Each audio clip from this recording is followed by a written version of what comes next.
കോൺഗ്രസ് നേതാക്കൾ സഞ്ചരിച്ച വാഹനം പരിശോധിച്ചതിൽ ഗൂഢാലോചനയെന്ന് കോൺഗ്രസ്. കരുതിക്കുട്ടി നേതാക്കളെ അപമാനിക്കാനുള്ള ശ്രമമാണെന്ന് കോൺഗ്രസ് നേതാക്കൾ ആരോപിച്ചു. രാഷ്ട്രീയം ചർച്ച ചെയ്യാതിരിക്കാനുള്ള കോൺഗ്രസിന്റെ അടവാണ് വിവാദത്തിന് പിന്നിലെന്ന് CPIM കുറ്റപ്പെടുത്തി.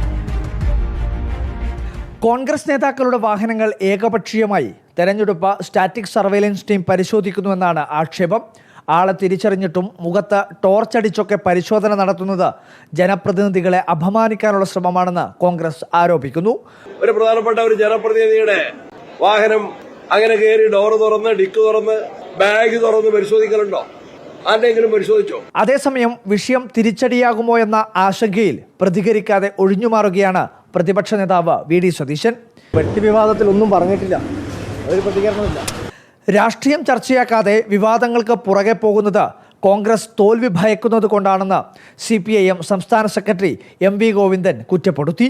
അവരെ മാത്രം അപമാനിക്കാനും മറ്റുള്ളവരെല്ലാം പരിശോധിക്കുമ്പോൾ അവരെ സ്നേഹിക്കാനുമാണ്.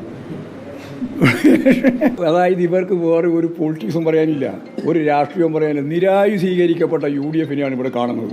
UDF-ഉം LDF-ഉം തെരഞ്ഞെടുപ്പിൽ കള്ളപ്പണം ഒഴുക്കാൻ വേണ്ടി ഉണ്ടാക്കുന്ന പുകമറ നാടകമാണ് ഇപ്പോഴത്തെ വിവാദമെന്ന് BJP-യും കുറ്റപ്പെടുത്തുന്നു. നിലമ്പൂർ ഉപതെരഞ്ഞെടുപ്പുമായി ബന്ധപ്പെട്ടുകൊണ്ടുള്ള വിവാദങ്ങളുടെ പട്ടിക ഏറ്റവും അവസാനം ഇപ്പോൾ ചെന്നെത്തി നിൽക്കുന്നത് വാഹന പരിശോധനയ്ക്കിടെ കണ്ടെത്തിയ ഒരു പെട്ടിയിലാണ്.